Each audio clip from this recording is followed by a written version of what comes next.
दर्शकों नमस्कार। खबर उन्नाव उत्तर प्रदेश से, जहां उन्नाव से प्रत्याशी अनु टंडन के समर्थन में सपा की स्टार प्रचारक डिंपल यादव का रोड शो, उमड़ा जनसैलाब। जहां डिंपल यादव ने कहा कि भाजपा सरकार में प्रदेश का युवा रोजगार और नौकरी के मामले में जीरो है। 2024 का लोकसभा चुनाव संविधान बचाने का चुनाव है। उत्तर प्रदेश मैनपुरी की सांसद एवं सपा की स्टार प्रचारक डिंपल यादव उन्नाव में इंडिया गठबंधन के प्रत्याशी उन्नाव की अनु टंडन के समर्थन में प्रचार किया और रोड शो करने के लिए पहुंची। इस मौके पर अनु टंडन एवं पदाधिकारियों के साथ उन्नाव की जनता ने डिंपल यादव का किया जोरदार स्वागत। लोकसभा चुनाव को लेकर राजनीतिक पार्टियां अब जनता के बीच पहुंचकर अपनी अपनी उपलब्धियों को गिनाने के साथ ही लगा रही हैं ताकत। उन्नाव में चौथे चरण में 13 मई को लोकसभा चुनाव का मतदान होगा।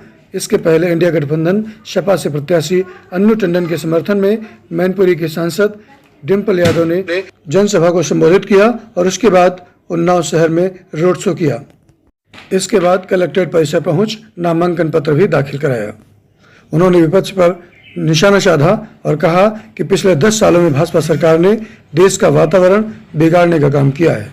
बुधवार को उन्नाव से इंडिया गठबंधन प्रत्याशी अनु टंडन के नामांकन के बाद डिंपल यादव हेलीकॉप्टर से अकरमपुर स्थित हेलीपैड पर पहुंची, जहां सपा प्रत्याशी अनु टंडन, जिलाध्यक्ष राजेश यादव, सुनील साजन समेत अन्य नेताओं ने उनका स्वागत किया। जनसभा को संबोधित करते हुए डिंपल यादव ने कहा कि 2024 का चुनाव बहुत ही महत्वपूर्ण है। देश के जो हालात हैं इसके हिसाब से इसका महत्व और भी बढ़ गया है। पिछले 10 सालों में देश का वातावरण बिगड़ा हुआ है। जो देश की मूलभूत सुविधाएं हैं, जो समाज का हर वर्ग आज देख रहा है, चाहे वो हमारा युवा वर्ग हो, हमारे किसान भाई, माता बहनें, हमारे जवान हो, आप सब अपने आप को पिछड़ा महसूस कर रहे हैं, क्योंकि जो विकास कार्य का वचन दिया गया था पिछले 10 साल की सरकार ने कुछ भी नहीं किया। उन्होंने कहा कि अच्छे दिन और 15 लाख रुपए खाते में आने का दावा करने वाली सरकार ने आज उन्हीं लोगों को बर्बाद कर दिया, किसान भाइयों को बर्बाद कर दिया। रात के समय आवारा जानवरों को ताक रहे हैं और उनके खेतों के फसलों को नष्ट कर रहे हैं। हमारा युवा फौज की नौकरी करता था, देश की सेवा करता था, लेकिन इस सरकार ने अग्निवीर ला करके हमारे युवाओं को भी मायूस करने का काम किया है। देश का सम्मान गिराने का काम किया है। हमारे जब जवान पुलवामा में शहीद हुए तो उनकी पत्नियों को मंगलसूत्र छीनने का काम किया। उन्होंने कहा कि सरकार आज तक नहीं बता सकी कि हमला कब और कैसे हुआ था, किनके द्वारा किया गया था। सरकार कोई जवाब नहीं दे पाई। ऐसे में अभी वक्त है संविधान को बचाने के लिए। लोकसभा चुनाव में हम सबको एक होना पड़ेगा। पूरे जोश और होश के साथ ये चुनाव लड़ना होगा। कार्यक्रम में डिंपल यादव के पहुंचने से समर्थकों और लोगों में दिखा उत्साह। इसके बाद अचलगंज तिराहा से छोटा तिराहा, बड़ा चौराहा होते हुए रोड शो के माध्यम से जनता से अपील की और कलेक्ट्रेट परिसर पहुंच सपा प्रत्याशी अनु टंडन के साथ नामांकन पत्र दाखिल किया। आइए जानें कुछ और भी। उन्नाव में समाज सेवा में अपनी पहचान बनाने वाली अनु टंडन ने शपथ पत्र में 34 करोड़ 16 लाख की जल अचल संपत्ति दिखाई है। 2019 के चुनाव में उन्होंने 33 करोड़ 25 लाख की जानकारी दी। 5 साल में करीब 9 करोड़ की कमी आई है। वहीं उनके पास 8 करोड़ 98 लाख की चल और 25 करोड़ 17 लाख की अचल संपत्ति है। आयकर के अनुसार उनकी सालाना आय 3.27 लाख दिखाई गई है।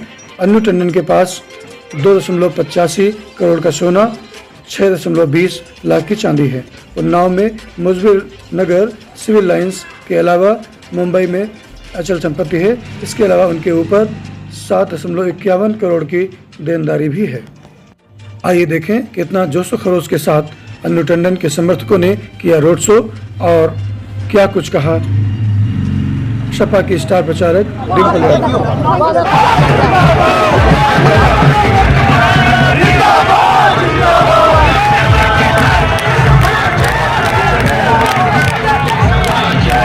नहीं जानते हैं कि नौकरियों में जो आरक्षण प्राप्त है, जो आपका हक, सम्मान और अधिकार है, कहीं ना कहीं षड्यंत्र के तहत ये इसको भी हटा देना चाहते हैं। तो मेरे युवा साथियों से अपील है कि ये भविष्य आपका है और ये प्रदेश भी आप ही का है।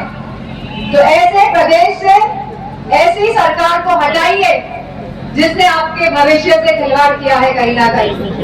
क्योंकि आने वाले समय में जिम्मेदारी आपके परिवारों की आपके कंधे में होगी। जो परिवार वाले नहीं है वो कैसे जानेंगे कि जिम्मेदारी क्या होती है परिवार की। तो ये आपकी, ये आप सभी की जिम्मेदारी है कि आप अनु टंडन को भारी मतों से जिताने का काम करें। क्योंकि जब अनु टंडन जीतेगी तो केंद्र की सरकार तो हटेगी। इसी के साथ कहीं ना कहीं उत्तर प्रदेश की सरकार भी डगमगाएगी और हट सकती है।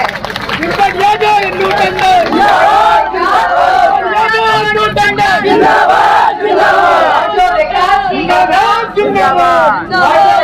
गंगा समाजवादी पार्टी के समय बनी थी, जिससे कोई बात नहीं छूटा था, तो वही विकास की गंगा अगर हमें उत्तर प्रदेश में बहानी है, अगर हम चाहते हैं हमारा किसान खुशहाल हो। आज किसानों की हालत बहुत दयनीय है और ये मैं इसलिए कह रही हूँ क्योंकि जो लोगों ने वादा किया था कि आपके अकाउंट में 15 लाख रुपए आएंगे, अच्छे दिन आएंगे, उन्हीं लोगों ने महंगाई की वजह से आज किसान की जो आमदनी है वो आधी से भी कम कर दी है। और वहीं हमारे किसान भाइयों को रात के समय भी चैन की नींद नहीं आती है, क्योंकि हमारा पशु कहीं ना कहीं उनके खेतों को चलने के लिए तैयार है। और वहीं नौकरी करता था, फौज में भर्ती होता था, इस सरकार ने वो फौज की नौकरी भी कहीं ना कहीं अग्निवीर जैसी योजना लाके हमारे किसान, हमारे जवान दोनों को मायूस करने का काम किया है।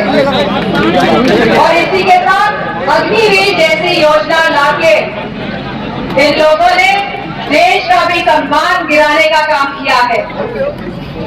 आज जो लोग मंगलसूत्र की बात करते हैं, जब पुलवामा में हमारे जवान शहीद हुए थे और उनकी पत्नियों के मंगलसूत्र छिन गए थे, तो ये लोग बताएं कि कौन थे वो लोग जिसकी वजह से यह अंजाम दिया गया पुलवामा की जो घटना को। और सरकार ने क्या किया और सरकार ने क्यों नहीं उनको एरोप्लेन उपलब्ध कराए। जब गवर्नर जी ने कहा था, मलिक जी ने, कि आप फौज को इधर से उधर ले जाने के लिए एयरक्राफ्ट का प्रयोग करें, तब यह सरकार उनको एयरक्राफ्ट तक नहीं दे पाई थी। और हम सब भूल जाते हैं उनके बलिदान को। तो इस बार किसी को भूलना नहीं है, क्योंकि अलग अलग विचित्र तरह के भटकाने वाले मुद्दे यह सरकार लेके आती है, जिससे कि आप भूल जाएं कि पिछले 10 सालों में किस तरह अन्याय का प्रकोप इस सरकार ने सभी वर्गों के लोगों पर किया है।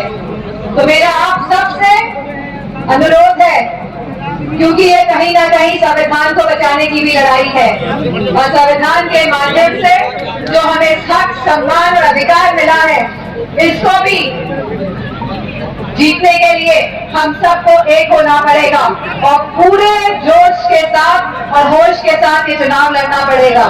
और हमें अपने अधिकारों की रक्षा भी करनी पड़ेगी। उत्तरदायित्व अब आप सबके कंधों में है कि आप इस लोकतंत्र की रक्षा करें। और हर लोग जो आज यहाँ उपस्थित है, आप सब लोग लोकतंत्र और संविधान के रक्षक बने। इन्हीं शब्दों के साथ मुझे पूरा भरोसा है कि आप सब अपना साथ, अपना प्यार और अपना आशीर्वाद अनु टंडन जी को देंगे और समाजवादी पार्टी को इन्हीं शब्दों के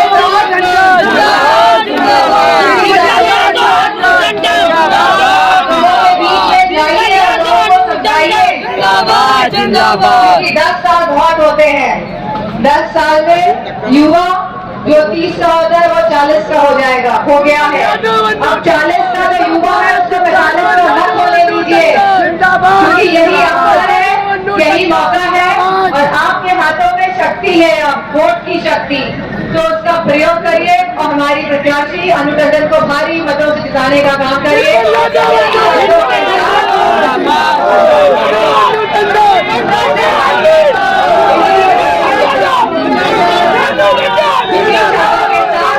मैं आप सबका बहुत बहुत धन्यवाद और करती हूँ। धन्यवाद। संख्या में आज मुझे यहाँ पे लोग नजर आ रहे हैं, तो ये बता रहे हैं कि आप सब जितने नेता आज मंच पे उपस्थित हैं और जितने लोग मेरे सामने आज नजर आ रहे हैं, आप सब कहीं न कहीं समाजवादी पार्टी की प्रत्याशी हमारी अनु टंडन को यहाँ से विजयी बनाने का कार्य कर रहे हैं। हम सभी जानते हैं कि 2024 का चुनाव है और यह चुनाव बहुत ही महत्वपूर्ण चुनाव होने जा रहा है।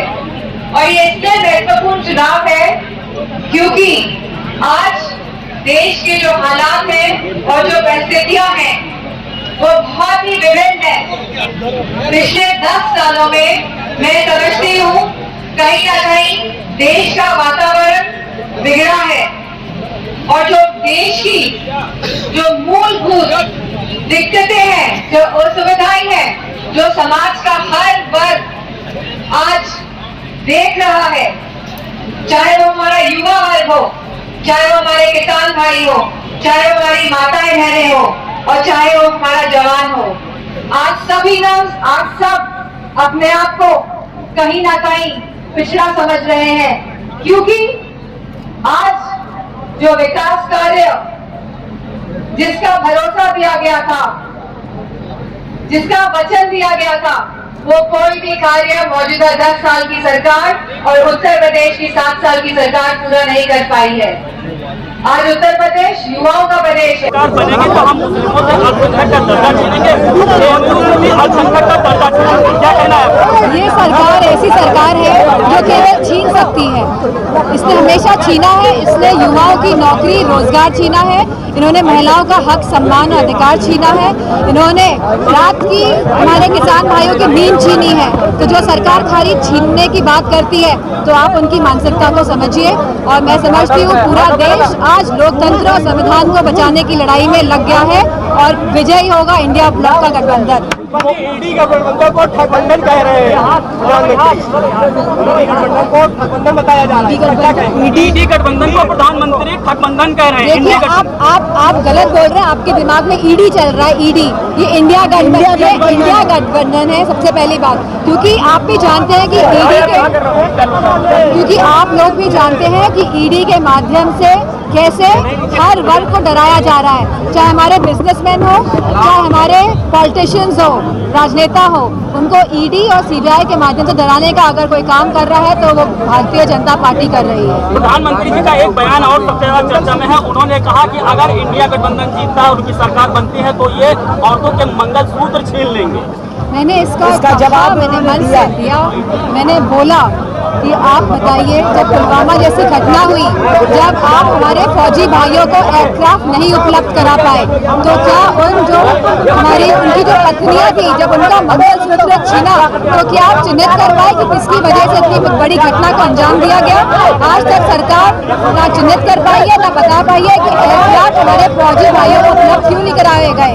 उन्होंने साथ साथ एक बात और कही है कि ये आपका हक मुस्लिम घुसपैठियों में बांट देंगे। आज पूरा पीडीए यानी कि पिछड़ा, दलित, अल्पसंख्यक, आदि आबादी और अगड़े जो अपने आप को वंचित हैं, आज सब जानते हैं कि किस तरह का माहौल है। किसी भी वर्ग के पास, चाहे हमारा युवा हो, चाहे हमारा किसान हो, चाहे हमारी महिलाएं हो, चाहे हमारा जवान हो, किसी को भी हक सम्मान और अधिकार नहीं मिल रहा है। खाली कुछ पूंजीपतियों के हाथ देश की सारी पूंजी जा रही है। वहीं हमारा देश और हमारा प्रदेश दोनों ही कहीं ना कहीं पिछड़ रहे हैं। मैडम, कन्नौज से क्या अखिलेश यादव लड़ेंगे चुनाव?